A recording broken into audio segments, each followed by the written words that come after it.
Para ulama dan para kiai di Indonesia dilarang ikut campur urusan pemerintah karena negara itu bukan urusan agama.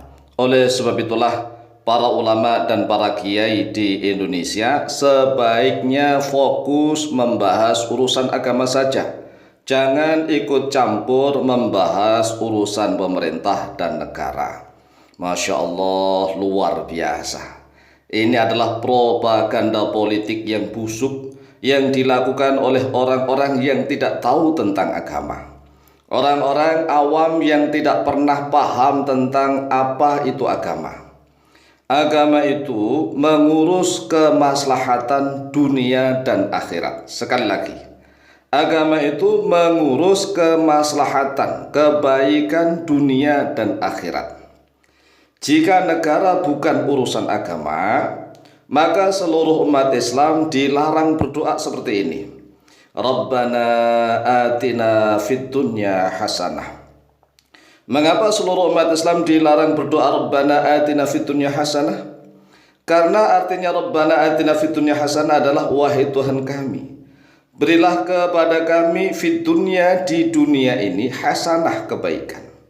Nah, mengapa umat Islam berdoa mohon kepada Tuhannya agar diberi kebaikan di dunia ini?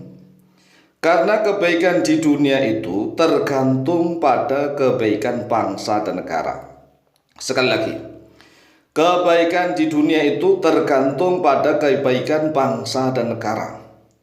Sedangkan kebaikan bangsa dan negara tergantung pada kebaikan para pemimpinnya. Jika pemimpinnya busuk, maka bangsa dan negara akan menjadi hancur berantakan. Sebaliknya, jika pemimpinnya arif, adil, bijaksana, hanya takut kepada Tuhan yang Maha Esa, maka rakyatnya akan hidup tentram, aman, nyaman, adil, makmur, dan sentosa. Sehingga kehidupan dunia ini benar-benar bisa menjadi mazra'ah lil akhirah, menjadi tempat untuk bercocok tanam, ladang menuju ke akhirat. Nah, kalau dunianya sudah kucar-kacir, mencari pekerjaannya sulit, banyak orang pengangguran, hanya ditipu mentah-mentah, PHP saja sana sini. Banyak rakyat yang punya hutang di mana-mana, kebejatan-kebejatan merajalela. Lalu bagaimana mereka bisa fokus konsentrasi untuk memperbaiki agamanya? Lawang setiap hari mereka sudah susah. Mereka hanya mikir ekonomi sehingga diajak ngaji sulit.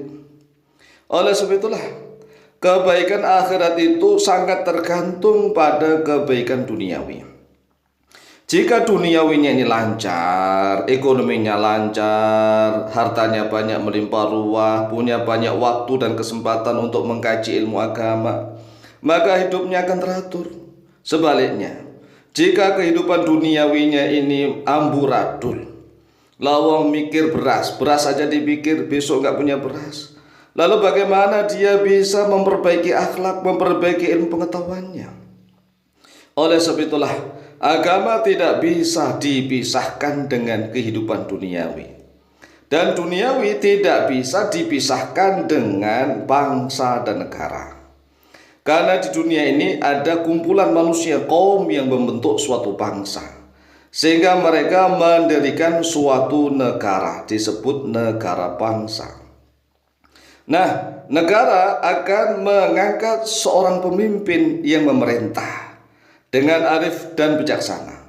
Pemimpin negara yang memerintah seluruh rakyatnya, yang mengendalikan, mengatur kebijakan ini haruslah orang-orang yang terbaik. Orang-orang yang takut kepada Tuhan yang Maha Esa. Kalau pemimpinnya orang-orang yang takut kepada Allah Jalla Jalaluh, kepada Tuhan yang Maha Esa, maka standarnya bukan standar rakyat biasa. Dia akan takut kepada Allah jika dia melantarkan rakyatnya. Dia takut kepada Allah jika ada rakyatnya yang tidak bisa makan. Dia takut kepada Allah jika ada rakyatnya yang kelaparan. Dia takut kepada Allah jika rakyatnya ada yang terjerat hutang. Dia takut kepada Allah jika rakyatnya ada yang bunuh diri gara-gara terlilit hutang. Inilah pemimpin-pemimpin yang betul-betul religius, yang agamis. Nah, framing-framing seperti ini kemudian disebarluaskan, propaganda politik disebarluaskan. Nah, kalau kita tidak menanggapinya, tidak menjelaskannya, nanti khawatirnya banyak sekali orang-orang awam yang ikut-ikutan. Oh iya, para ulama dan kiai itu sebaiknya membahas agama saja, fokus membahas agama saja. Nggak usah ikut-ikutan membahas tentang negara dan pemerintah. Katanya negara dan pemerintah itu tidak ada urusannya dengan agama. Masya Allah, Masya Allah. Ini perlu kita jawab sekali lagi. Contoh nih ya, contoh. Nabi Muhammad SAW adalah Nabi dan Rasul yang paling utama.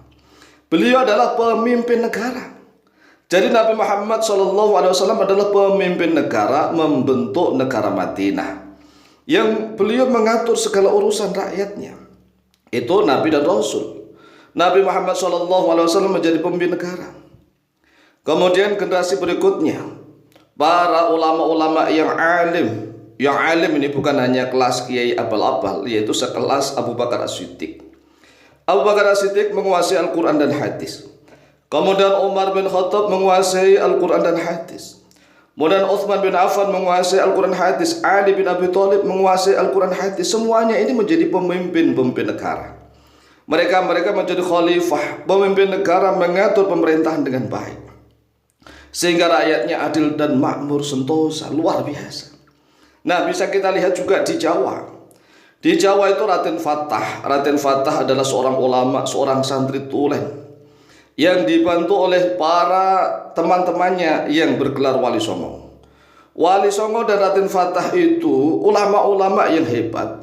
Mereka ini memimpin negara dan pemerintahan. Nah, zaman sekarang ini ada ulama, ada kiai yang ingin ikut mengurus cawi-cawi tentang masalah negara dan pemerintahan. Kemudian dituduh ini dan itu, katanya duniawi, hubbud dunya.